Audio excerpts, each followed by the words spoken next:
Hello, everyone, and welcome back to the Joseph Ryder Anderson podcast. I'm your host, Joseph Anderson, and today we're going to be going over what appears to be the single biggest Union Arena set, in terms of hype at least, to date. And that is the upcoming solo leveling Union Arena set. So for those who may not know, solo leveling is one of, if not the top anime right now in the world. It's a super popular anime, and clearly it has enough fans to drive a crazy amount of interest for this set in a way that we really haven't seen before. So what we're seeing, for those who haven't been keeping up with the market trends, when it comes to an upcoming set, there's a lot of different ways to tell how popular it's going to be. And this is the case for any TCG, not just for Union Arena.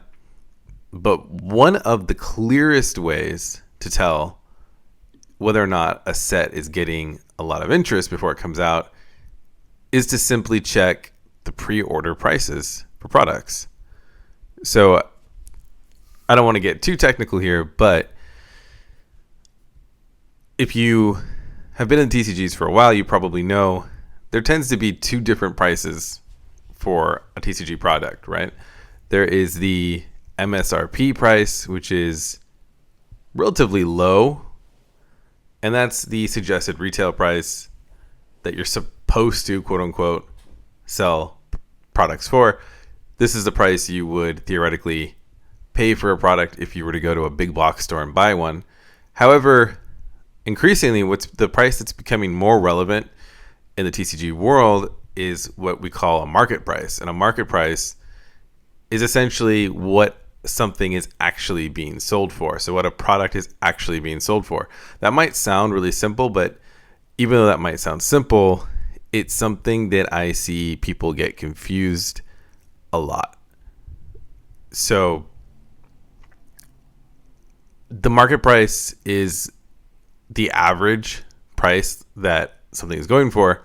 I will often see people sharing like a quick snapshot or screenshot they took of a listed price and say, oh my gosh, this thing's going for so much. But as anybody who has watched Pawn Stars knows, someone can ask anything when they post something online. It doesn't mean that someone's actually going to pay that price for it. But when you look at the market price, via my partners at TCG Player, if you look at the market price for something, that means that has actually been sold. Products have actually been sold at that price. You can even check sales data, like recent sales, to see what something is going for. Anyways, all of that to say, the solo leveling booster box is currently going for an insane market price on TCG Player. So again, it's a TCG Player is only doing pre-sales, so it's not necessarily going to go for that when it comes out. At the time that I originally shared news about this incredible price hike for solo leveling, the booster boxes reached almost $250. I shared this in my X account, which was viewed 30,000 times almost. And I shared that it was being sold at an average market price of $250. I checked yesterday when writing my article on this, and it was even higher. It was up to $270, but I did notice a lot of listings were showing up for less.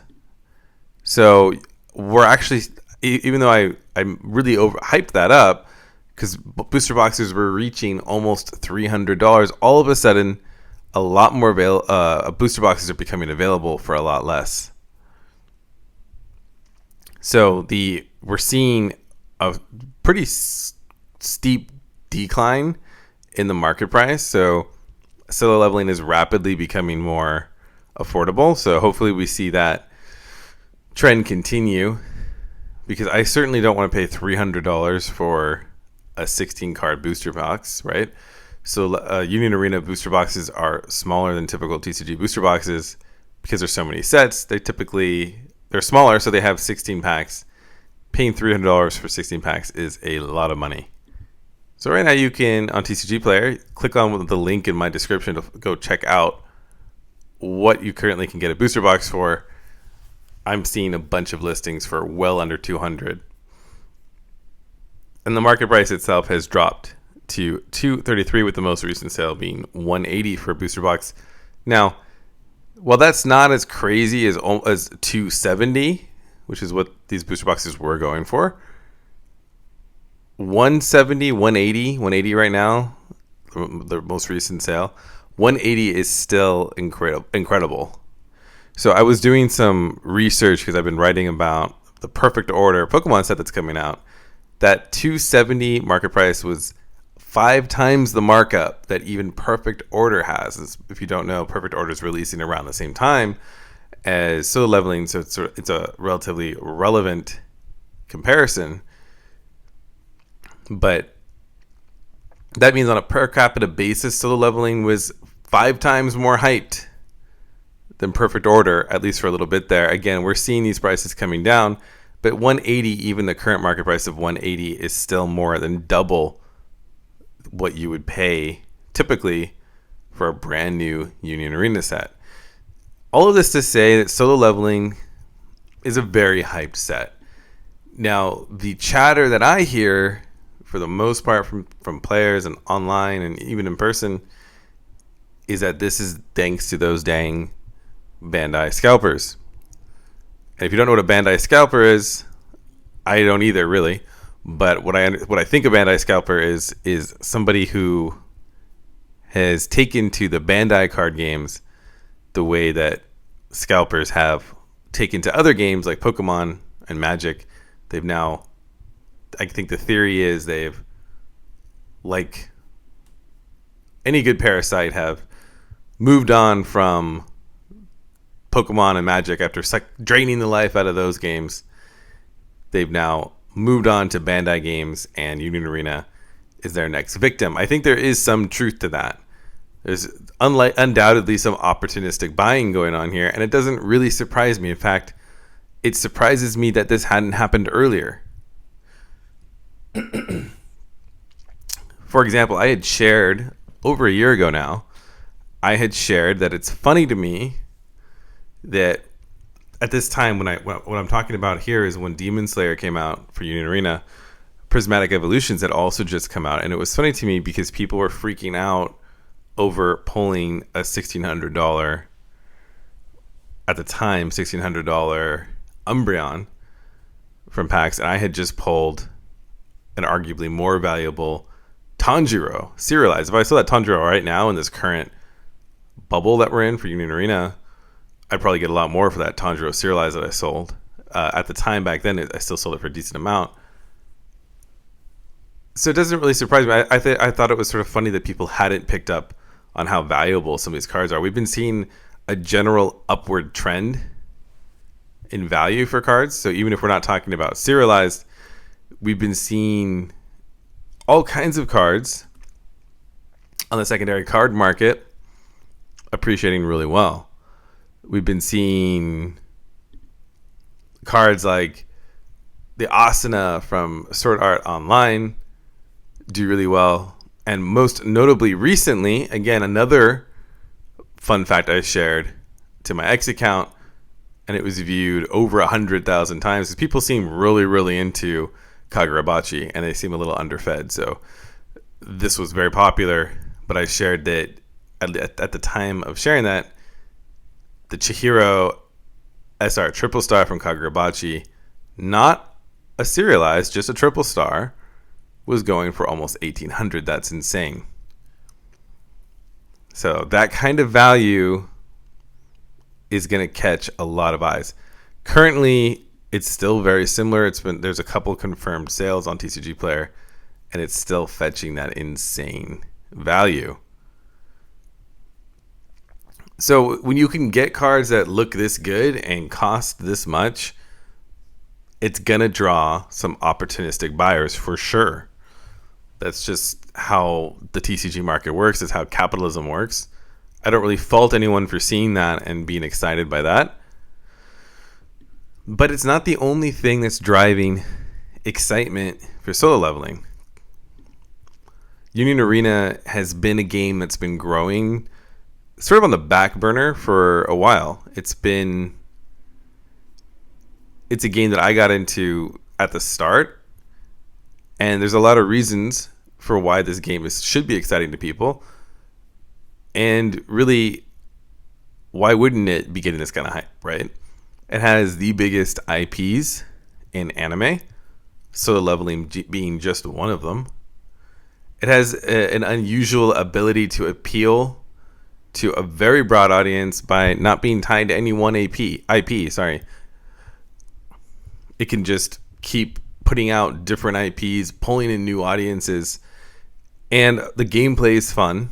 The gameplay is super fun, and the card arts are gorgeous, and the alt arts are gorgeous, and they're valuable. So all of those things together, why wouldn't Union Arena be popular? I'm actually surprised it took this long for a set. Not that there haven't been big sets. We've had Union Arena has been picking up, I would say, ever since maybe middle of last year, around the time Attack on Titan came out. The Attack on Titan set came out. Union Arena has been gaining momentum. Nikkei was a big set at the end of last year, 2025. So we've been building momentum. Evangelion was huge. It was a very popular set.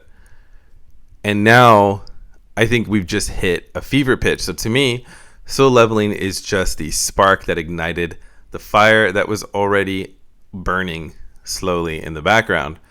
And it could very well be that we will see a much greater interest in Union Arena moving forward. Union Arena is huge in Japan. Bandai spent a lot of effort into it in Japan, and it's probably going to get to be that way in North America now. So for a lot of us Union Arena fans and players and collectors alike who have been following this game since it came out, this is bittersweet, right? Like, for a long time, you could get booster boxes. Like, I don't know what they're at now. I should check. But I remember looking at Code Geass Volume 2 booster boxes that were going for like $20 a booster box. Like, you could play this game very cheaply. And as is the case with any TCG that's popular, that may not be the case, at least for some time. It might be a lot more, or a decent amount more expensive to play this game. Like, the Chihiro from Kagurabachi is trending at $20 for an SR, which is a lot, or historically a lot. It probably won't be a lot moving forward. We still have Gaius at $17 an SR. So these top tier decks are going to be more expensive to build. I will say, even at $20 an SR, that's still not crazy expensive compared to some games, but it's a decent amount of money compared to what we have been used to spending in the past. So again, a little bit bittersweet, but I think overall it had to happen. I think Union Arena deserves that level of mainstream attention. Yeah, I don't love the whole scalping thing either, but I think that this isn't just scalping as much as it is mainstream attention for a game that's earned it. I know when I went to Bandai Card Fest, I was a little surprised, because people have always sort of talked about Union Arena like it was a smaller backup game or sidekick game to the bigger Bandai games. But when I went to Bandai Card Fest, Union Arena was everywhere.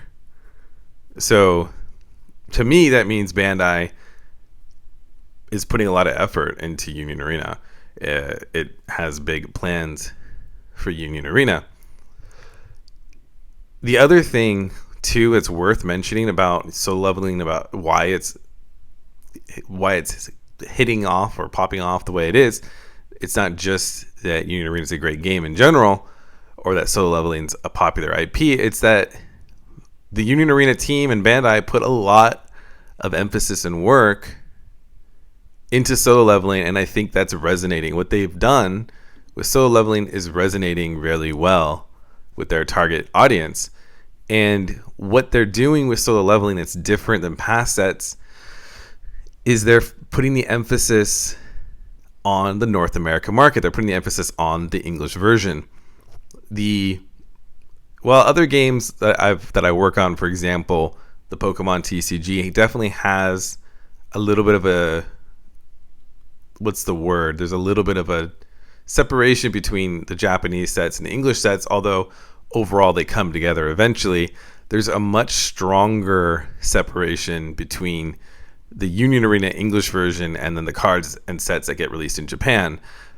There's so much of a separation that the North America Championship was essentially the Worlds of Union Arena. So the North America Championship finals, which I played in and was super fun, and that was an invite-only event, by the way. You had to qualify for that. You had to basically top a big tournament to get into that event, the way you do to get into to Worlds. That's how it is for Pokemon. You have to qualify for Worlds. So that was essentially our version of Worlds. I know it's not really, because the actual World Championships was in Japan, but we couldn't go. The winners from the finals, not me because I didn't win finals, but those who topped finals were not able to go to Worlds because the Japanese sets are just so vastly ahead of the English version. So there is actually something called an English version. So I don't know that, I'm not even sure that Union Arena has plans to make those two versions come together, like the Japanese and the English, because they do literally call it the English version. They make a big deal about calling this the English version. So I said a lot about that, more than I meant to, but my point is, solo leveling is the first English version first. I don't know the better way to say that, but this is the first set to come out in the English version ahead of Japan. So we in North America are getting solo leveling before anyone else. So that's very exciting for Union Arena players. We're very used to following the roadmap for Japan, seeing how decks do over there before we can test them here. And this is the first time that that's not happening. I think the closest thing to this that I can think of is when One Punch Man came out and we got a simultaneous release. That's still pretty cool. But this is, solo leveling is coming out in English first, in the English version first. And along with that, they're putting a lot of focus on English stuff. So like the biggest one is we're getting signatures from the English anime voiceover cast as opposed to the original Japanese cast. And I think that's really cool. For me, as a typical casual anime fan, in terms of, I believe probably other hardcore anime fans would probably see me that way, I almost always watch anime in dub. That's just the way I am used to watching it since I was a kid. And I kind of like knowing the different voice actors that you'll kind of follow different animes and hear different voice actors in different anime. And so I'm used to those voice actors. So to me, it would make a much bigger deal. It would be a much bigger deal to get a signed card from one of those English cast members that I'm familiar with than a Japanese original voice actor. So I think I'm assuming there's a lot of people in the North America audience are in a similar boat, and they're more used to the English voice actors, so they're going to be really excited to have these English voice actor cast signatures. So that's one thing they're doing that they've never done before for a Union Arena set, and that's really cool. I think that's a fantastic idea. It's a way really to get the North America audience involved. But the other thing that they're doing is they have these really cool gold action point cards. And not only do these look really clean, these cards are serialized, and they're also going to have they're also going to be hand signed by the English voiceover cast as well. So that's huge. Hand signed and serialized. That's just absolutely huge. Those cards are going to be worth a ton of money. My guess, it's really hard to guess what those are going to be worth, but I would say $3,000 on the low end, $7,500 on the higher end. These cards are going to be worth a ton of money. They could even go for more than that. I don't think they're going to go over $10,000, but these cards are going to be worth a ton of money. They're an epic chase, and we have two of them. Most sets usually just have one serialized, but solo leveling has 2 different serializes. So as far as I understand, that you have twice the chance of getting a serialized than you normally do. So it's still not, I think there's only probably going to be 100 of each of those, so it's not a great chance. I personally wouldn't hunt them down. Even though I have gotten a serialized before, I didn't hunt for that. I literally just picked up 2 boxes from a local shop and happened to pull a serialized. So, but I'm sure lots of people are going to hunt those serialized cards because they're worth a ton of money. And the cards that aren't serialized, as we've seen, can also be worth a lot of money. This Sung Jin Woo triple star is probably going to, in my guess, going to be worth around $2,000 based on what we saw with Kagurabachi. And solo leveling, Kagurabachi is cool, but solo leveling is still bigger because it has an anime. So the Sung Jin Woo is probably going to be worth around $2,000. Could be even worth more, maybe $2,500. It's going to be a very valuable card. And same thing for the Cha card. So get ready for that. Solo leveling is going to be a big one for sure. So we've talked about the collector side. We've talked about what makes this so special, being the first ever English set. But what about the decks themselves? How do the decks in solo leveling stack up compared to the English meta? And actually, they're not as powerful as you might think, given this is a brand new set. They're not overwhelmingly strong decks. And maybe, now that I'm thinking, this thought is just occurring to me now, but maybe part of that is because solo leveling was, the idea for solo leveling was as an English version first set. Maybe in the development process, they purposely didn't want to make it too strong, with the idea that the English meta is a bit behind the Japanese one, right? So maybe that's why these decks aren't so overwhelmingly strong. However, they are coming on the heels of Evangelion, right? I think we got used to, Union Arena always was a little bit of a slow trickle of power, and then we had Kenshin, and then Kenshin came out, I think it came out around Q4, right? So the end of 2025, towards the end of 2025, and then we had Evangelion at the very beginning of 2026. So we're kind of used to having really strong decks now. So compared to those sets, a set like solo leveling is a lot more like what the English sets used to be like, where you might have 1, maybe 2 strong decks, and then the rest are more casual. And that's definitely what's happening here.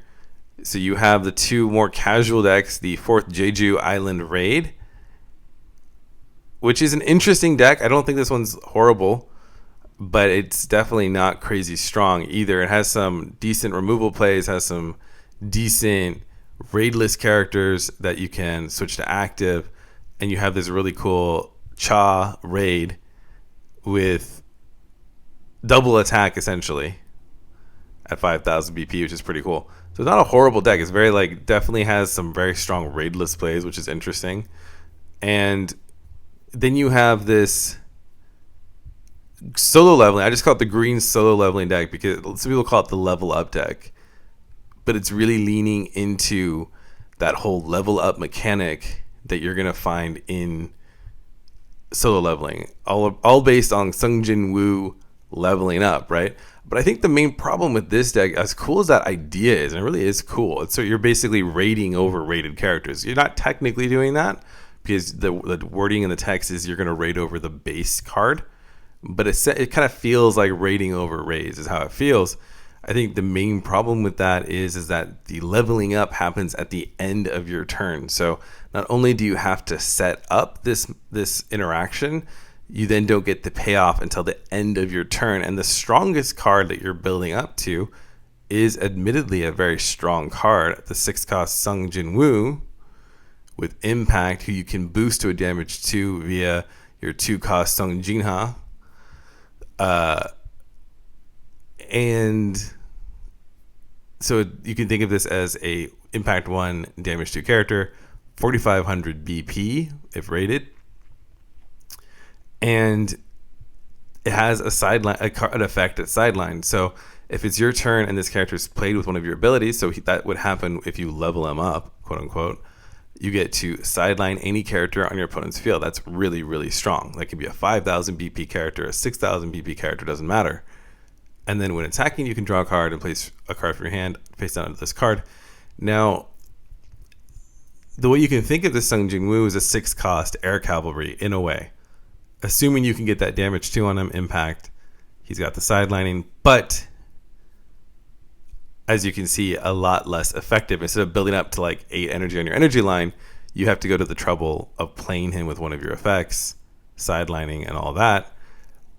It's just not the most effective means of doing this. So this is certainly not going to be a top tier deck. I don't think it's going to be the worst deck either. I think people will definitely play it because it captures that whole leveling up mechanic like nothing else. But it just does not have the consistency or extra advantage that you would need to compete in what we have right now in the English meta, which is a very competitive meta. So, but still a cool deck. I actually really like this deck. I think it's super cool how they have translated this mechanic so well into the game.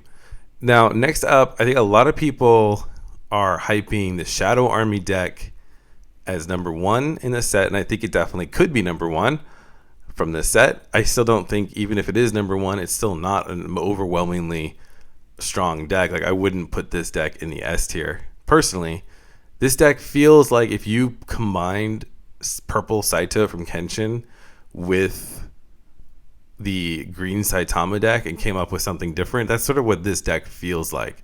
So you have the big Sung Jin Woo 12 cost, right? 12 cost is essentially impossible to play without something that reduces the energy level, the energy cost.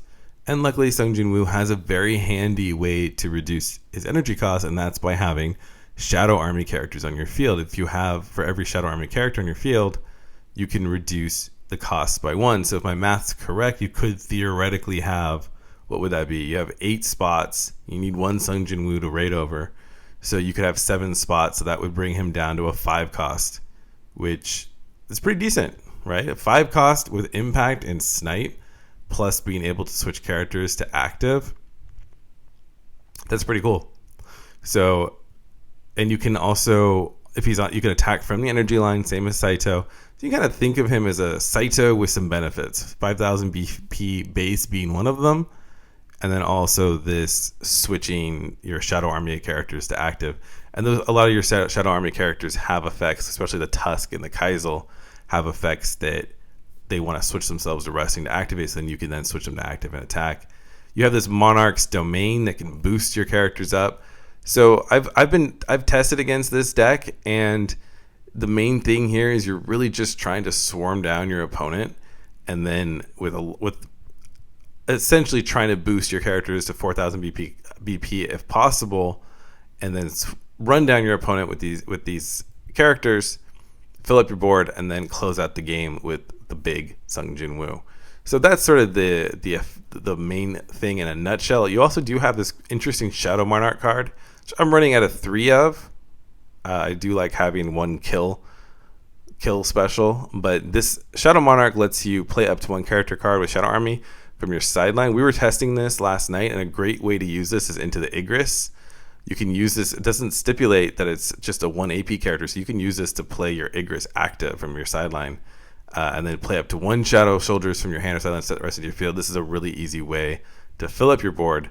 Or you can play up to 2 Shadow Army characters set to resting with 3 or less required energy. So kind of cool. It's sort of like a little bit of a baby smile for you from the purple unit deck, if you're familiar with that.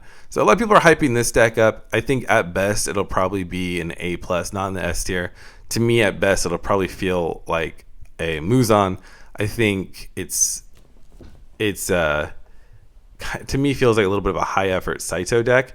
And I will admit there are some benefits that this deck has that Saito doesn't. There's more interplay between your characters, like these 3 cost characters that unlock added effects when you switch them to resting are definitely a differentiator. But to me, I would rather run Saito with the consistency of Saito that you have versus trying to manage my board to make it effective to play Sung Jin Woo. Also, if you're relying on a full board to bring that Sung Jin Woo into striking range, that's something your opponent can control. I think that's one of the things about Saito that I find really hard. I think, to me, Saito is one of the hardest decks to play into. even though I know he's falling off in popularity, he's one of the hardest decks to play into because there's not really a great way to counter him. He's the fact that he attacks from the energy line makes him really hard to counter. You can't really do a whole lot into that deck. Whereas this deck, you can control the board and keep popping off, keep removing Shadow Army characters, and then it's a lot harder for them to play that big Sung Jin Woo. So I do think this deck's going to be super popular. It's not the strongest in my books. The deck that I like the best for its consistency, lower energy curve, and that's the purple Sung Jin Woo deck with Cha. I think this deck is super cool. This would be the deck that I would pilot out of the set.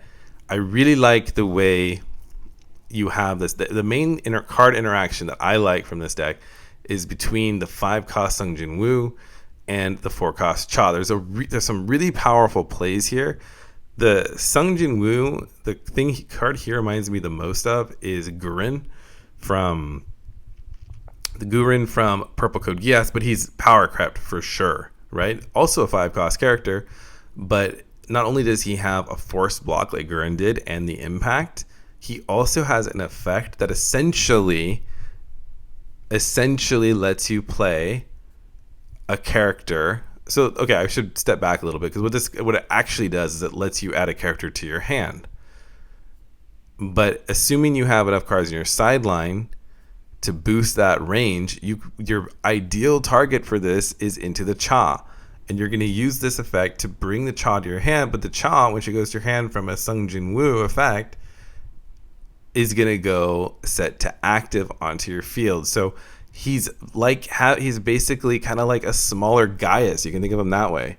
He's letting you free play a 4,000 BP character at a much lower energy curve, has the force block with impact, and the free play into Cha. That's really strong.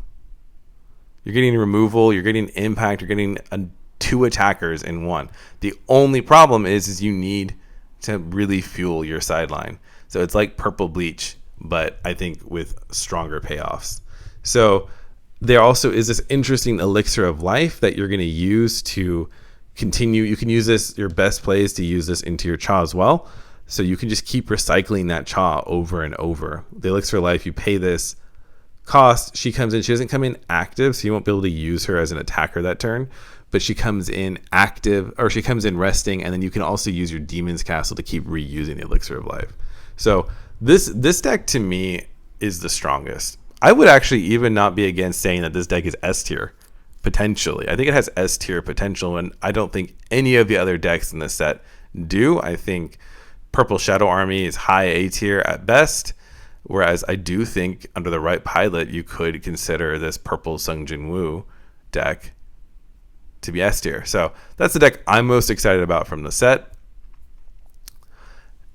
And then the last thing to talk about before closing this episode out is the current Union Arena meta. And assuming everything plays out the way I say, currently in the S tier, we have Red Kagurabachi, Gaius, Yellow Evangelion, Purple Yuna, GGO, Rei and Shinji, and Red Kenshin.